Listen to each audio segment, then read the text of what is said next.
bem-vindos ao canal Desenha Pra Mim. Esse é um canal e um projeto de treinamento parental. Meu nome é Carla Guiar, eu sou mediadora escolar, aplicadora ABA, estou fazendo pedagogia e também pós-graduação em análise do comportamento humano e outras coisinhas que a gente vai estudando aí porque precisa estudar, né? Sou mãe atípica acima de tudo, então eu conheço muito bem a rotina das pessoas que têm filhos diagnosticados com transtorno do espectro autista. Não é fácil, mas a gente precisa realmente ser treinado e treinar, né? Esse é o foco. Quando a gente tem um filho diagnosticado com autismo, a gente precisa entender que a gente precisa ser treinado e os nossos filhos também precisam de treinamento, não é verdade?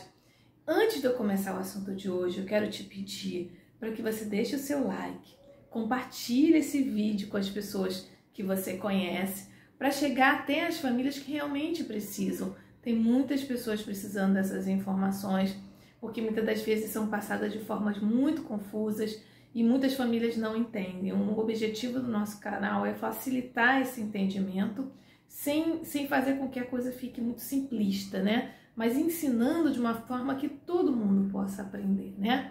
De uma forma muito mais colaborativa. Então, se você puder, comente, compartilhe, deixe o seu like, não esqueça, porque é isso que faz propagar o canal, ok? Já agradeço de antemão e hoje nós vamos conversar sobre um assunto que sempre me perguntam. Mas o que é um espectro, né? Porque assim, é transtorno do espectro autista. Por incrível que pareça, muitas pessoas não sabem o que é espectro e tá tudo bem.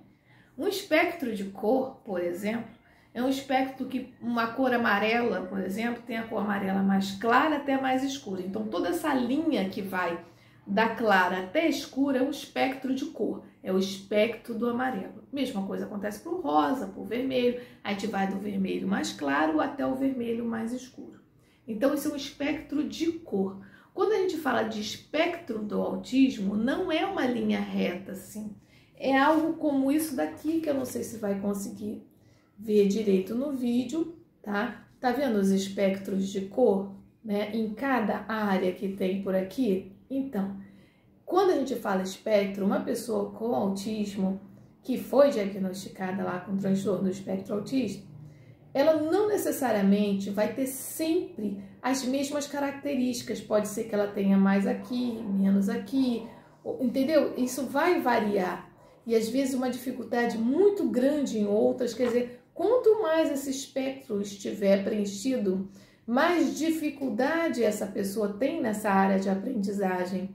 Então, a gente não pode pensar no espectro do autismo como uma coisa reta. Não, esse é nível 1, então ela tá aqui, ó, tá no menos. Não, ela pode estar no menos nesse tipo aqui de característica, mas nessa outra ela tá muito mais, né?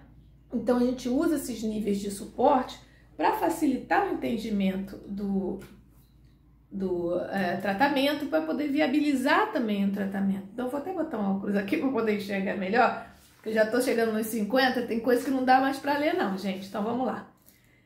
Aqui, como eu coloquei, ó, a percepção, às vezes, da pessoa é muito difícil, ela não consegue perceber as coisas, né? Mas ela é o que a gente chama de nível 1 de suporte. Por quê? Porque se comunica, né? Deixa eu ver uma outra questão aqui. A comunicação é boa, né? Você vê que o espectro tá bem baixinho ali, ela tá comunicação boa, ela tem uma regulação emocional razoável, né? Tá lá na metadezinha ali.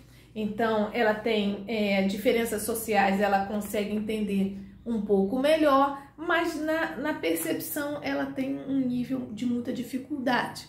Isso não faz com que ela deixe de ser o nível 1 de suporte, mas ela é o nível 1 com essa característica muito acentuada, né? E aí, uma boa análise do comportamento dessa criança, do ambiente que ela vive, né? Do universo de valores da família, da escola que ela participa. Então, tudo isso precisa ser levado em consideração para que a gente possa chegar a esse nível de entender aonde realmente a criança tem dificuldade e trabalhar essa dificuldade, né? E não adianta eu utilizar o mesmo recurso que eu utilizo para uma pessoa de nível 3 de suporte que precisa às vezes de muito mais suporte para muitas coisas para uma pessoa de nível 1, mas pode ser que para uma pessoa de nível 1 de suporte, eu tenho que usar o mesmo suporte que eu uso no nível 3 para uma característica específica, como o caso aqui, a percepção. Entendeu? Então, e tá tudo bem. Ah, mas por que a gente classifica, então? Essa classificação, ela vem do DSM, que é aquele manual que o médico usa. Ele realmente precisa botar uma classificação ali.